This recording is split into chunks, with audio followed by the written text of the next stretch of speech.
Welcome to the podcast, Restore Yourself, Restore Your Marriage, where it's all about discovering the thoughts that get you in the mood, the thoughts that get you out of the mood, and how creating a deeper connection with yourself creates a deeper connection with your spouse. I'm your coach, Shelly Anderson, coaching you through life, love, and intimacy. This is episode number 181, Feeling Used. Oh no, we do not like this feeling. No. Okay, so I love to see what is out in the world and what kind of advice is being offered to couples who are maybe struggling with something. And I came across an article by the ever so famous Cosmo magazine. And it was very focused on this topic, like what happens in a relationship when you are being used. Now, this is actually something that all my clients bring up. This is a very important topic. It's one that comes up frequently, and not just for the wife, but also for the husband. And they each come with their own idea of how they're being used in the relationship.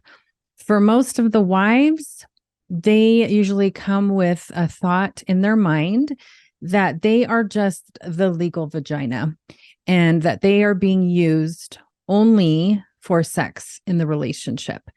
And the husband will often come with a thought in their mind that, hey, the only thing that my wife is interested in me for is the money. I bring home some of the bacon or all of the bacon, and that seems to be the only reason she is with me. So I was really curious when I saw this article by Cosmo, what they had to say about it, right? Because people in the world, they're going to read these things. And I wanted to see, like, is this true what they're saying? What do they offer as solutions? Is this an effective solution? And what can we take away from it, especially from a coaching perspective? And so the first thing they did was they talked about some of the signs. And I was like, okay, well, these are some good signs to at least be aware of. And so I'll just run through them real quick. If you find that you're making excuses for your spouse, that could be a sign that maybe you're being used. If you feel like you're very small in the relationship, that you're somehow insignificant and that your spouse is the most significant person, or if your friends or family are worried about you and they've expressed that concern, if there is a power imbalance and power struggles, power dynamics in the relationship, and those are very present, that could be a sign. And also, if you find that you are really struggling in the relationship and maybe the thought has run across your mind multiple times, like, this is not okay. Those might be some signs. And I don't think there's anything inherently wrong with saying, hey, those could be some signs that maybe you are being used. But what I did not like was the solution that Cosmo had to offer. And it was just kind of very dismissive, like, hey, you're not with the right person. They're just a user, and maybe it's just time to move on. And I was like, well, that's not always the best solution, especially if you are married and you are committed to creating a marriage that works.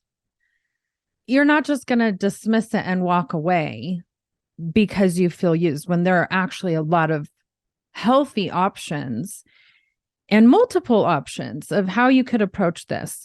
So in today's world, Cosmo is giving the advice that everyone else is giving, right? It's just like, oh, if something's hard, just give up and walk away. We have really moved away in today's world from, hey, let's get some grit. Hey, let's learn some skills. Hey, let's work through the hard times with effectiveness. Let's learn some skills. We have really moved away from that in today's world. We're always looking for the easy way out. We're being told to take the easy way out. We're being told to just consume, and escape. Consumerism is super high right now, and that's because we're being shown and taught to just disconnect and buy our happiness. So let's actually take a closer look at what it means to be used. Let's look at some definitions, and then let's talk about some more effective ways to approach this concept. So, what does it mean to be used? To use means to carry out a purpose. It means to put into action or service. And from a legal point of view, there is a definition. It says the legal enjoyment of property that consists in its employment, occupation, exercise, or practice. I thought that one was very interesting. The legal enjoyment of property. And I think sometimes when a husband and a wife bring up this concept of, hey, I feel used in the relationship, in the marriage, it's almost like we're going to this definition, right? Like we start to feel more like property, and that our spouse is enjoying certain aspects of us and forgetting about the rest of us, right? They're only enjoying one part of the whole of who we are. And so I do find that these definitions are interesting, and definitely my clients tend to gravitate towards this one that has to do with our spouse's enjoyment, maybe at the cost of our own enjoyment of what is going on. So what do? What is the problem that we're actually facing? I think it's important to really be able to take a very close look at this concept of being used. We ourselves think this thought. Our spouse has not forced us to think that we are being used. It is a thought that is taking place in our mind. And it may have happened by default, right? Like we did not say, hey, brain, I want you to think the thought that I am being used by my spouse. Most of us have probably not done that. But what ends up happening is that our brain, the way that it works, has millions of thoughts that are taking place, and it gives us one. When we are faced with a circumstance that maybe we don't like, our brain will deliver us a thought, and we haven't chosen that thought. It just delivers us one. And then before you know it, we are thinking it. And so what that means is we are thinking a thought we have not chosen to think on purpose. And this one, like I'm being used, is a common one. Our brain has thought it before, and so it is very easy for our brain to deliver it to us again because it doesn't take a lot of energy. And our brain likes to conserve energy. And so it is very used to delivering us thoughts that we have thought before. They're old thoughts. They are familiar thoughts. And so it's important for us to recognize and have the awareness that this is what our brain is doing. And it does this on autopilot. It does this by default. So that means we are thinking these negative thoughts of being used on autopilot by default, right? Not by choice. But what ends up happening is we might have that thought and we can really ruminate on it for hours and hours and even days, weeks, months, sometimes even years on end, because we don't know what to do with that thought. We don't realize that it's come to us automatically. But this is where the power of coaching comes in, is because we start to have that awareness that, hey, this is what my brain does, and I can do something about that. So we need to recognize that our brain has done that.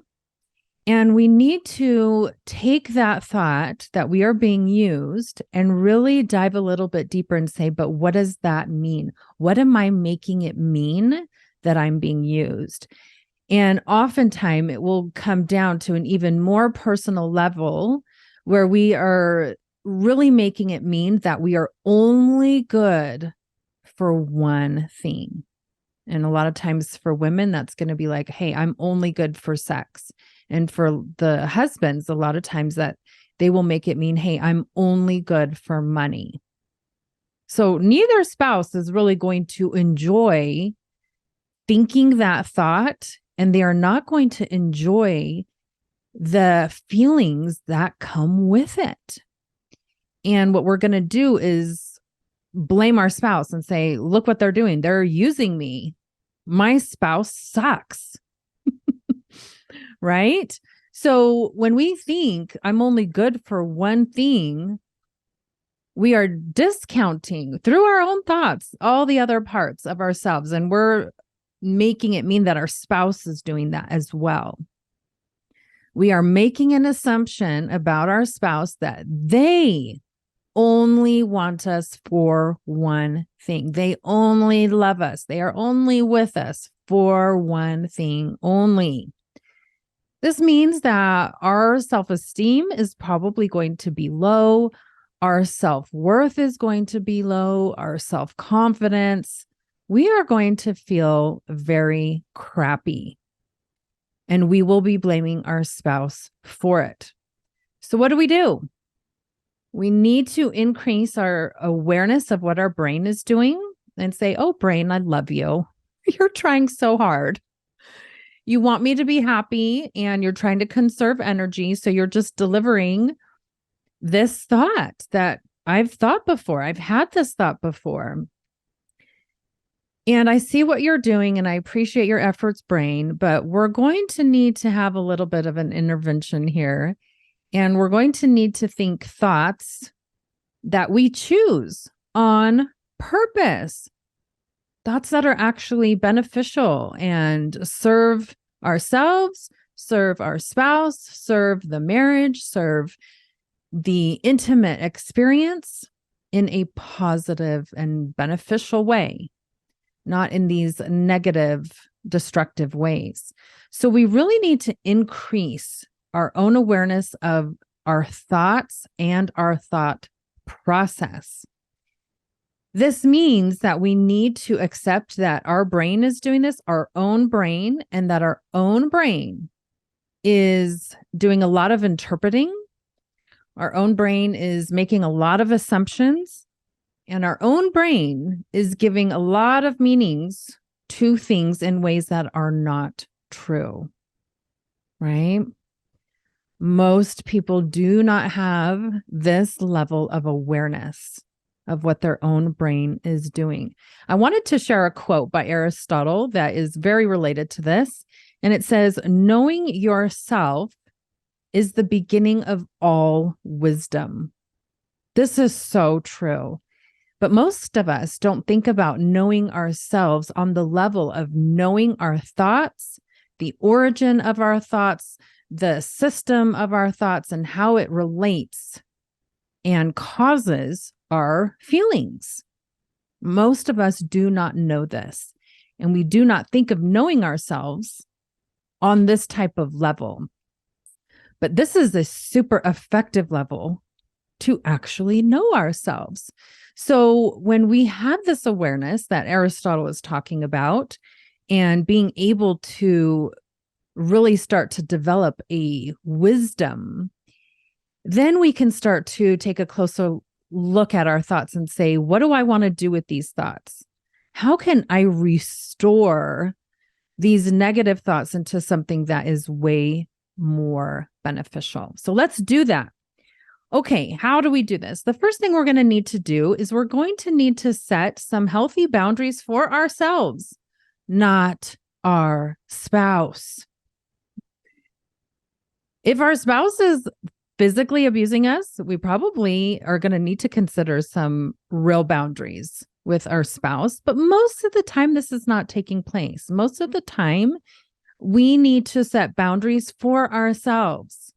What does that look like? It means deciding ahead of time, hey, if this situation comes up, I am going to do this. This is a healthy way of being responsible for ourselves when certain situations come up, right? If our husband wants to be intimate with us, we don't just stop all intimacy altogether because we feel used. What we do is we set a healthy boundary for ourselves and say, hey, when my husband is interested in intimacy, this is how I can think about it. I'm going to take a minute to go into my closet and do some deep breathing and challenge my own thinking about being used. Right? This has nothing to do with us controlling our spouse, telling them what they need to do different, making them make all the changes so that we can feel better, right? We can feel better by changing our thoughts. And if we need a minute and we need to take a minute in the closet where we're alone and we can just tune into our thoughts, we can do that. Sometimes it doesn't take a lot of time. Often it just takes a minute or two to do this. And if you just need that quietness, go into your closet for a minute. Nothing wrong with that. For the wives who really feel like they are being used just for sex, it would really be helpful to consider this option. Go into the closet, or better yet, do this ahead of time. Make sure you have your own reasons to be intimate, not just to be on the other receiving end of your husband's sexual desire. If you don't have your own reasons, you are really going to struggle with intimacy. So even if you don't know any other reasons, I'll give you two just to consider as options. One, vaginal health. It is healthy for your own vagina to be involved in sex. So don't just have sex for your husband's pleasure at the cost of your own pleasure, right? If you have your own reason, like, oh, this is good for my vagina, this is healthy. It's actually healthy. It keeps all the balance, the pH balance in there at an optimal place. Like, it's good for your own vagina. That gives you an awesome reason to be involved in intimacy. And another option could be pure curiosity and growth and development about yourself sexually. How many orgasms can I have in this next sexual experience that I'm about to have with my husband? How many can I have? I wonder, right? That is a totally different reason that will take you out of that thought of I'm just being used. Now, for the husbands, when you are thinking you are just being used, you can also do the same thing when you think your wife only wants you for money. Have your own reasons for making money that are outside of just your wife and just providing for your children, right? What are your own reasons for having the money? What are your hobbies? What are your passions that you love to engage in that need your money to be able to do? Maybe it's motorcycling, right? You're going to need some money to be able to pay for the parts. And being able to have your own hobbies, your own reasons are going to be valuable when you do go to work, when you do bring home the paycheck, so that you don't feel like your wife is using you just for the money. So each of us, each spouse can do that type of work for themselves. And the beautiful thing is that we don't have to control our spouse. We don't have to guilt trip them. We don't have to manipulate them. We don't have to give them ultimatums. This is powerful stuff because it's all things that we can do ourselves. And when we do that thought work for ourselves ahead of time, we show up to those experiences totally different. We don't show up with trying to get pity out of our spouse. We don't show up as the martyr. We don't show up as a victim. We show up empowered. And that makes a huge difference in how we actually experience the situation that we're in. And another thing we can do is really increase brain compassion for our own brain and how it is really trying and it's giving us these old thoughts, but also brain compassion for our spouse, because the exact same thing is happening to our spouse. Their brain is giving them old thoughts, old assumptions, old interpretations, right? Trying to conserve energy. So we can say, oh, I see what their brain is doing. Oh, that's so sad that their brain is doing that. I totally get that. My brain just did the same thing, right? We can do that. We can increase brain compassion. As we do this, we can remind ourselves that thinking I'm being used is just a thought, right? We can take away the power and the sting of that thought and say, that's just a thought. That's just a thought my brain gave me, but I don't have to continue thinking it. Okay, thought, it's time to go packing. And we can send it on its way. We can focus on all the ways that we actually bring value to the relationship. That has nothing to do with the one thing we were focused on, right? Something our brain is going to really enjoy is thinking a new thought that we've never thought before. Ooh, our brain really likes this. And so what we could do for our brain is say, what's something about myself? What is a positive attribute I have now that I bring to the table that I didn't have when we first got married, right? Give your brain that new thought. Oh, your brain's going to like to go on that adventure, finding the answer to that question. And then when our brain gives us the answer, we can stay focused on that instead of like, I'm just being used.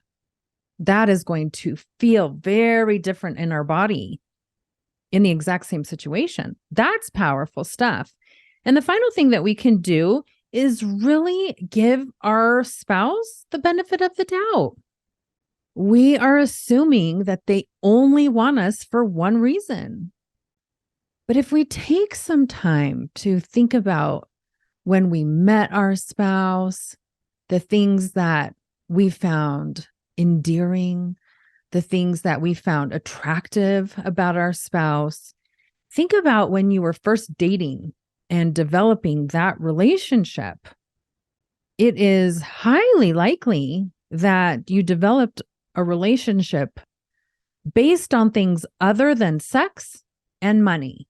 So we can really do our brain a huge service by saying, let's think about all the other things that were really a huge part of building our relationship.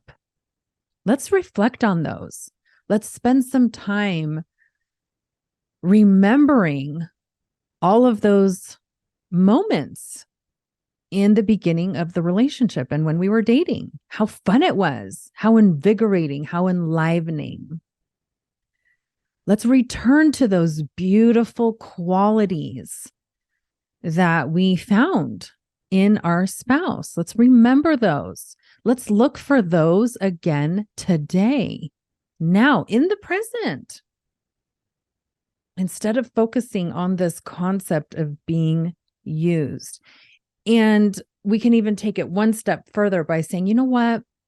I remember when we were dating, I really enjoyed this one thing that my spouse did, and I'm going to look for that today. And I am actually going to compliment my spouse on that today, right? What a difference. What a change in our mindset, in our focus, the way we show up, how we feel. Everything is going to feel different. And if we're focusing on those beautiful attributes, then hey, when our spouse is interested in intimacy, we're going to probably be in the mood because we've been focused on the good.